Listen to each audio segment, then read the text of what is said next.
Welcome to round 4 of the Parenting Roundabout podcast for the week of April 20th. I'm Catherine Haleko, and I'm here with Nicole Eridix. Hello. And Terry Morrow. Hello.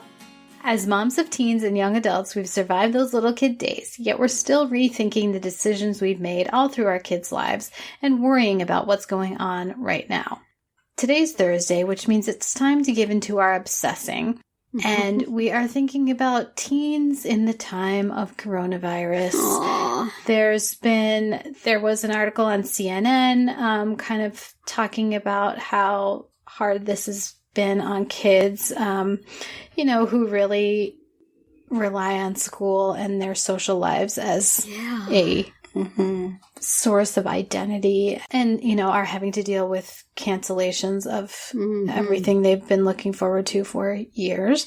Yeah. But then we also have people who are like, get over yourselves. Yes. This is, in the grand scheme of things, not a big deal. Yeah. We need to not coddle them. I had just this past week, as we record this, our kids' school year was canceled for the rest of the year. I mean, digital learning will continue, but they will not be going back to the building. And somebody I know posted on Facebook, someone who also has a senior like I do, and said, well, she had her last day of school and she didn't even know it. This is such a shame. Yeah. And the very first comment was well, guess she learns a life lesson. Man. Oh my God, keep it to yourself. That is just not necessary. Yeah. Right. Wow. I can definitely see the we need to have perspective, and there's a lot of tragedy associated with this, and not getting to go to the prom is not a tragedy. But at the same time, when you're a senior in high school, it is a tragedy. Yeah. I feel so bad for those kids. Yeah. I'm so happy that mine are well past that. Not that they had all that much going on when they were seniors, but still. It's possible to have all of us are mourning things that, in the grand scheme of things, are not that big a deal. Even, a business compared to your life, I guess. But you can still have compassion.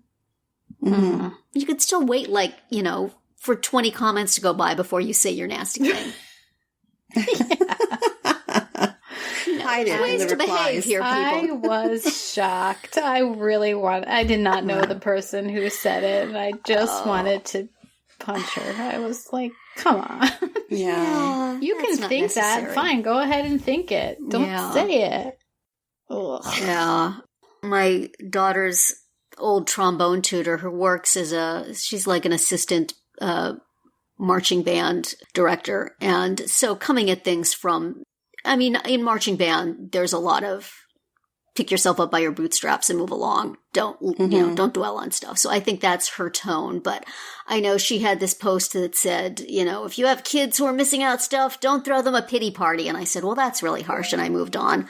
But then later I went back and read her post. And I think there is something to be said for the need for parents to kind of thread this needle of compassion and understanding that this is a terrible, rotten deal they're getting. But at the same time, you don't want it to define your life. Kids that age, stuff looks so big that we know is really not going to be that big. Right. And how do you respect their thing without letting them blow it up? I don't know. Is it okay to just let them blow it up? What else do they have to do? You just go feel sorry for yourself, honey. You got about 60 days for it. Wallow. By the time life comes back to normal, you can move on. But it's hard. I don't quite know how to strike that balance. I think there's a danger in not recognizing that these kids have true and legitimate feelings about these situations. And parents do typically, as parenting has been, like you said, pick yourself up by the bootstraps and move on. Don't dwell on it. Get over it. Kids were not really taken that seriously. And I think that it's, something that we do need to pay attention to as adults. We need to not be so openly condescending or not acknowledge their feelings, because I think there's a real danger in doing that. But then at the same time, it's like, okay, maybe add on an extra conversation as to, okay, well, how are we going to make this better? Or how are we going to, how are we going to get through this? Or how are, like kind of put it, rather than just kind of ending it on a note of like, this is terrible and horrible and this happened to you. But it's almost like, okay, well, what can we do? And that's kind of that's been the fun thing, is watching how creative people are getting with, helping their kids get through this and kind of maybe make up for it a little bit. Or, I mean, I've definitely been enjoying seeing the posts on what families are doing to compensate for that loss, right? Yeah. Yeah. Mm-hmm. It's kind of an unusual situation in that there's an entire, the entire country's worth of seniors are going through this at the same time. Mm-hmm. Whereas, I mean, you hear now and then, a tornado took out this high school and now they're not going to be able to have their activities. And that's really sad. And you look on at it from a distance, or, kids miss out on those things because of illness or because of some other sort of tragedy. But this is like everywhere, everybody. Mm-hmm. This is going to be, you don't want to say this is going to be the defining thing for your generation of seniors because you don't want it to be negative. But at the same time, you guys are always going to have this in common. This is always going to be, it's like I said to my kids, this will be a good story one day. Mm-hmm. It will be a good story for these kids one day, maybe a long time from now. But you're always going to, you were a senior in 2020. Yeah, wasn't that wild? We, how we made up for things and how we did things, and, did you have a drive-through graduation? And so I don't know if that helps. It seems like it might, if not right now, eventually.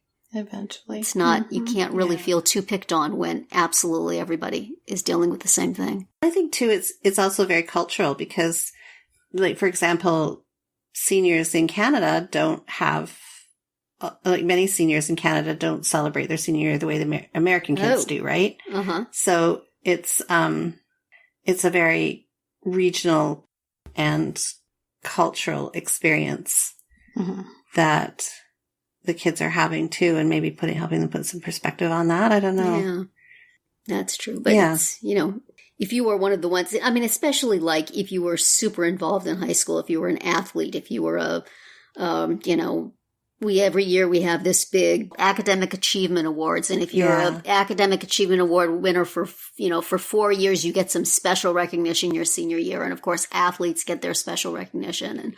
And, music programs, the seniors do certain things. And it just stinks. I feel so bad for them. And I'm so glad that I don't have to figure out how to deal with it. Have fun, Catherine. How's your daughter managing? I mean, she's in the thick of it. She's sad. She's disappointed. We're still hoping, her school principal has said, you all deserve a graduation. You deserve recognition and a ceremony, and we're going to do it, even if we have to do it in December. So, we still hope that something will happen. Right now, I haven't said anything. I haven't talked about this with her, but my bigger worry has become that she doesn't get to go to school in the fall. Yeah. So I think that will be devastating. Yeah. So I don't know. I'm just really, really hoping it doesn't come to that, but we just have to wait and see. So, and the waiting is really crummy. Yes. It's not like something like, I don't know, well, as soon as we can repair the roof, then we can go back to school or whatever it is. There's no ending. Unless you want to think vaccine is the end. And that is way too far away for me to consider. Yikes. So I find that the open-endedness is very difficult for me. Is there any little small, uncharitable feeling of what would be the word? Crowing about all those kids who bragged about what great schools they got into and were really in your face about it. And now maybe you're not going there. I don't know. Just like the people who were particularly obnoxious about the whole college acceptance thing. Maybe you shouldn't have put on quite so many t-shirts, because now you're not going to go anywhere. You're going to be in your mother's house sitting at a computer. No, but we wouldn't feel that way, because that would be uncharitable and mean. And the current spirit is one of benevolence and love for our fellow humans. So we feel bad for those kids, too. Oh, Terry, always able to say what we're thinking. But are afraid to actually voice. Before I get myself in any more trouble, I should say. That's it for today's Round 4. Tune in tomorrow when we'll share our roundabout roundup of things we've been using or enjoying lately that we think deserve a shout-out. Find all our episodes at parentingroundabout.com and talk back in the comments there, on our Facebook page, or on Twitter, where you'll find us at Roundabout Chat.